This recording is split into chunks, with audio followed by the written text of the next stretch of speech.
ನಮಸ್ತೆ ಸ್ನೇಹಿತರೆ, ಆರೋಗ್ಯದ ಅಡುಗೆಗೆ ನಿಮ್ಮೆಲ್ಲರಿಗೂ ಸ್ವಾಗತ. ಬನ್ನಿ ಇವತ್ತು ಮೈಸೂರು ಮಂಡಕ್ಕಿನ ಹಾಸನ ಶೈಲಿಲಿ ಹೇಗೆ ಒಗ್ಗರಣೆ ಹಾಕಿ ಮಾಡೋದು ಅಂತ ನೋಡೋಣ. ತುಂಬಾ ರುಚಿಯಾಗಿರುತ್ತೆ. ಇದೊಂದು ಹೊಸ ವಿಧಾನ ಅಂತ ಹೇಳ್ಬೋದು. ನೀವು ಈ ವಿಧಾನದಲ್ಲಿ ಒಂದ್ಸರಿ ಟ್ರೈ ಮಾಡಲೇಬೇಕು. ಬನ್ನಿ ಇದನ್ನು ಮಾಡೋದು ಹೇಗೆ ಅಂತ ನೋಡೋಣ. ನಾನು 4 ಲೀಟ್ರ್ ಮಂಡಕ್ಕಿನ ಯೂಸ್ ಮಾಡಿಕೊಂಡು ಮಾಡ್ತಾಯಿದ್ದೀನಿ. ಮೊದಲಿಗೆ 4 ಮಧ್ಯಮ ಗಾತ್ರದ ಈರುಳ್ಳಿನ ತಗೊಂಡು ಸಣ್ಣದಾಗಿ ಹೆಚ್ಚಿಟ್ಕೊಂಡಿದ್ದೀನಿ ನೋಡಿ. ಆನಂತರ ಸಣ್ಣದಾಗಿ ಹೆಚ್ಚಿದ ಮೇಲೆ ಈ ಥರ ಬಿಡಿಬಿಡಿಯಾಗಿ ಮಾಡ್ಕೋಬೇಕು. ಈ ಥರ ಮಾಡಿ ರೆಡಿ ಮಾಡಿ ಇಟ್ಕೋಬೇಕು. ಇದಕ್ಕೆ ಸ್ಪೆಷಲ್ ಪದಾರ್ಥ.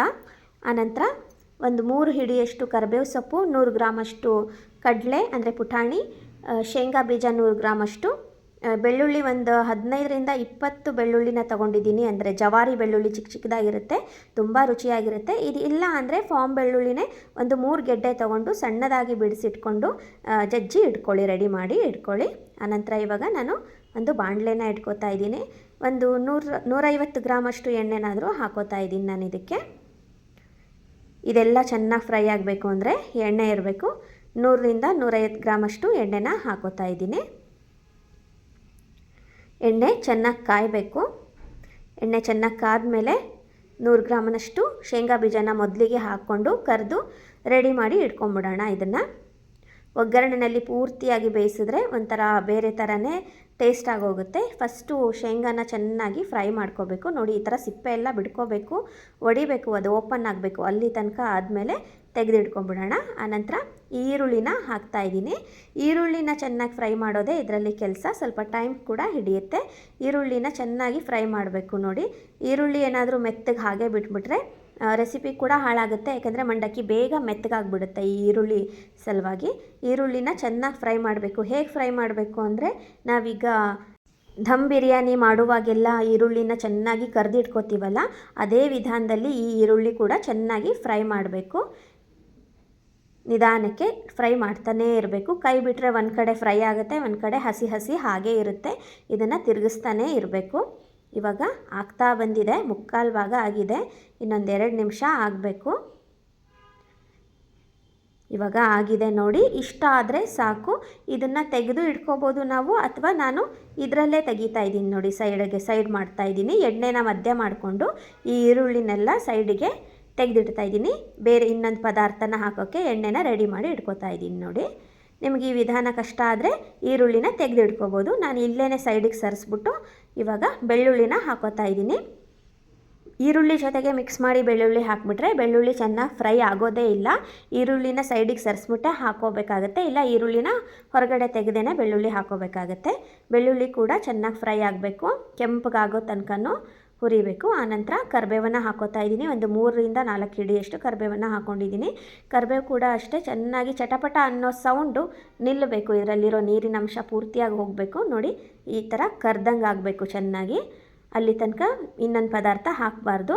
ಇವಾಗ ಆಗಿದೆ ನೋಡಿ, ಚೆನ್ನಾಗಿ ಆಗಿದೆ. ಇವಾಗ ಪೂರ್ತಿಯಾಗಿ ಮಿಕ್ಸ್ ಮಾಡ್ಕೊಂಬಿಡೋಣ. ಈರುಳ್ಳಿ ಕೂಡ ಇವಾಗ ಇದ್ರ ಜೊತೆನೇ ಮಿಕ್ಸ್ ಮಾಡ್ಕೊಬಿಡೋಣ. ಇವಾಗ ಇದಕ್ಕೆ ಕಡಲೆನ ಹಾಕ್ತಾಯಿದ್ದೀನಿ, ಪುಟಾಣಿನ ಹಾಕ್ತಾಯಿದ್ದೀನಿ. ಆನಂತರ ಶೇಂಗಾ ಬೀಜ ಕೂಡ ಇವಾಗ ಹಾಕ್ತಾಯಿದ್ದೀನಿ, ಅಂದರೆ ಕಡಲೆ ಬೀಜನ ಹಾಕೋತಾ ಇದ್ದೀನಿ. ಫ್ರೈ ಮಾಡಿ ಇಟ್ಕೊಂಡಿದ್ವಲ್ಲ ಮೊದಲೇ, ಆ ಎಲ್ಲನೂ ಇವಾಗ ಮೊದಲಿಗೆ ಹಾಕ್ಕೊಂಬಿಡಬೇಕು. ಹಾಕ್ಕೊಂಡು ಇದನ್ನು 1-2-3 ಸರಿ ಚೆನ್ನಾಗಿ ತಿರುಗಿಸಿ ಆನಂತರ ಸ್ಟವ್ನ ಆಫ್ ಮಾಡಬೇಕು. ನೆನಪಿರಲಿ, ಸ್ಟವ್ನ ಆಫ್ ಮಾಡಿ ಖಾರದ ಪುಡಿನ ಹಾಕಬೇಕು. ಇಲ್ಲಾಂದರೆ ಖಾರದ ಪುಡಿ ಎಲ್ಲ ಕಪ್ಪಾಗಿ ಹೋಗುತ್ತೆ, ಹೊತ್ತೋಗ್ಬಿಡುತ್ತೆ. ಸ್ಟವ್ನ ಆಫ್ ಮಾಡಿ ಖಾರದ ಪುಡಿನ ಹಾಕ್ತಾಯಿದ್ದೀನಿ. ನಾನಿಲ್ಲಿ 2 ಟೀ ಚಮಚದಷ್ಟು ಹಾಕ್ತಾಯಿದ್ದೀನಿ. ಆನಂತರ ರುಚಿಗೆ ತಕ್ಕಷ್ಟು ಉಪ್ಪನ್ನು ಹಾಕ್ತಾಯಿದ್ದೀನಿ. ಉಪ್ಪನ್ನು ನೋಡಿ ಹಾಕ್ಕೊಳ್ಳಿ. ಈ ಮೈಸೂರು ಮಂಡಕ್ಕಿನಲ್ಲಿ ಅಂದರೆ ಗಟ್ಟಿ ಮಂಡಕ್ಕಿನಲ್ಲಿ ಉಪ್ಪಿನ ಅಂಶ ಮೊದಲೇ ಇರುತ್ತೆ. ಆ ಮಂಡಕ್ಕಿಲಿರೋದ್ರಿಂದ ನೀವು ಇದರಲ್ಲಿ ಉಪ್ಪನ್ನು ನೋಡಿ ಹಾಕ್ಕೊಳ್ಳಿ. ಕಡಿಮೆ ಆದರೆ ಮತ್ತೆ ಹಾಕ್ಕೋಬೋದು, ಸ್ವಲ್ಪ ಕಡಿಮೆನೇ ಹಾಕ್ಕೊಂಡಿರಿ. ಇವಾಗ ಸರಿಯಾಗಿ ಇದನ್ನೆಲ್ಲ ಮಿಕ್ಸ್ ಮಾಡ್ತಾ ಇದ್ದೀನಿ. ಆನಂತರ 4 ಲೀಟ್ರ್ ಮಂಡಕ್ಕಿನ ಸ್ವಚ್ಛ ಮಾಡಿ ಮರದಲ್ಲಿ ಇಟ್ಕೊಂಡಿದ್ದೆ, ಅದನ್ನು ಕೂಡ ಪೂರ್ತಿಯಾಗಿ ಹಾಕೋತಾ ಇದ್ದೀನಿ. ಹಾಕ್ಕೊಂಡು ಒಗ್ಗರಣೆ ಎಲ್ಲ ಕಡೆ ಹತ್ತೋ ಥರ ನೀಟಾಗಿ ಕಲಿಸ್ಕೋಬೇಕು. ತಳದಲ್ಲಿ ಒಗ್ಗರಣೆ ಹಾಗೆ ಉಳಿದಿರುತ್ತೆ. ಸರಿಯಾಗಿ ಇದನ್ನು ಮಿಕ್ಸ್ ಮಾಡ್ಕೋಬೇಕು. 2 ಚಮಚ ಸಹಾಯದಿಂದ ಕೂಡ ನೀಟಾಗಿ ಮಿಕ್ಸ್ ಮಾಡ್ಕೋಬೋದು ನೋಡಿ. ಇವಾಗ ಪೂರ್ತಿಯಾಗಿ ಮಿಕ್ಸ್ ಆಗಿದೆ. ಇದಕ್ಕೆ ಇನ್ನೂ ಒಂದು ಪದಾರ್ಥ ಹಾಕೋದಿದೆ, ಸಕ್ಕರೆ ಪುಡಿ. 1 ಟೀ ಚಮಚದಷ್ಟು ಸಕ್ಕರೆ ಪುಡಿನ ಹಾಕ್ಕೊಳ್ಳಿ. ತುಂಬ ರುಚಿ ಕೊಡುತ್ತೆ, ಸಿಹಿ ಸಿಹಿ ಏನಾಗೋದಿಲ್ಲ. ಮಂಡಕ್ಕಿ ತಿನ್ನುವಾಗ ಒಂದು ಒಳ್ಳೆ ರುಚಿ ಇರುತ್ತೆ. ಇದನ್ನು ಹಾಕಿ, ನಿಮಗಿಷ್ಟ ಇಲ್ಲ ಅಂದರೆ ಸಕ್ಕರೆನ ಬಿಡ್ಬೋದು, ಹಾಕಿದ್ರೆ ಮಾತ್ರ ತುಂಬಾ ರುಚಿಯಾಗಿರುತ್ತೆ. ಇವಾಗ ಸ್ಟವ್ನ ಆನ್ ಮಾಡ್ಕೊಳ್ಳಿ. ಆನ್ ಮಾಡಿಕೊಂಡು ಇಡೀ ಎಲ್ಲ ಮಸಾಲೆ ಎಲ್ಲ ಇವಾಗ ಸರಿಯಾಗಿ ಹೊಂದ್ಕೊಂಡಿದೆ. ಇವಾಗ ಮಂಡಕ್ಕಿನ ಸ್ವಲ್ಪ ಹುರಿಬೇಕು, 1-2 ನಿಮಿಷಗಳ ಕಾಲ ಒಂಥರ ಬೆಚ್ಚಗೆ ಮಾಡ್ದಂಗೆ ಹುರಿಬೇಕು. ಯಾವುದೇ ಕಾರಣಕ್ಕೂ ಕೈ ಆಡಿಸೋದನ್ನು ಮಾತ್ರ ಬಿಡಬೇಡಿ. ನಾವು ಮೇಲ್ಗಡೆ ಕೈ ಆಡಿಸ್ತಾ ಇದ್ದರೆ ತಳದಲ್ಲಿ ಹೊತ್ತೇ ಬಿಡುತ್ತೆ. ಇವಾಗ ಆಗಿದೆ ನೋಡಿ, ಸಂಪೂರ್ಣವಾಗಿ ಸ್ಟವ್ನ ಆಫ್ ಮಾಡ್ಕೋತಾ ಇದ್ದೀನಿ.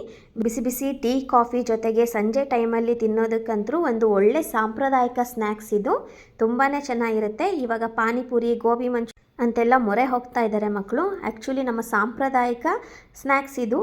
ಇದನ್ನು ನಾವು ಅವರಿಗೆ ಮಾಡಿಕೊಟ್ರೆ ಈ ಥರ ತುಂಬಾ ಇಷ್ಟಪಟ್ಟು ತಿಂತಾರೆ. ತುಂಬಾ ರುಚಿಯಾಗಿ ಕೂಡ ಇರುತ್ತೆ. ಚಿಕ್ಕವರಿಂದ ಹಿಡಿದು ದೊಡ್ಡವರವರೆಗೂ ಎಲ್ಲರಿಗೂ ಇಷ್ಟ ಆಗುತ್ತೆ. ನೀವು ಈ ವಿಧಾನದಲ್ಲಿ ಒಂದು ಸಾರಿ ಪ್ರಯತ್ನ ಮಾಡಿ, ರುಚಿ ಹೇಗೆ ಬಂತು ಅಂತ ಕಮೆಂಟ್ಸ್ ಮಾಡಿ ಹೇಳೋದನ್ನು ಮಾತ್ರ ಮರಿಬೇಡಿ. ಇದೇ ಥರದ ಆರೋಗ್ಯಕರ ಅಡುಗೆಗಳಿಗಾಗಿ ನನ್ನ ಚಾನಲನ್ನು ಸಬ್ಸ್ಕ್ರೈಬ್ ಮಾಡಿ. ಮತ್ತೆ ಇನ್ನೊಂದು ಆರೋಗ್ಯದ ಅಡುಗೆಯೊಂದಿಗೆ ನಿಮ್ಮನ್ನೆಲ್ಲ ಭೇಟಿ ಆಗ್ತೀನಿ. ಅಲ್ಲಿವರೆಗೂ ನಮಸ್ಕಾರ. ಈ ವಿಡಿಯೋ ನೋಡಿದ್ದಕ್ಕಾಗಿ ನಿಮ್ಮೆಲ್ಲರಿಗೂ ಧನ್ಯವಾದಗಳು.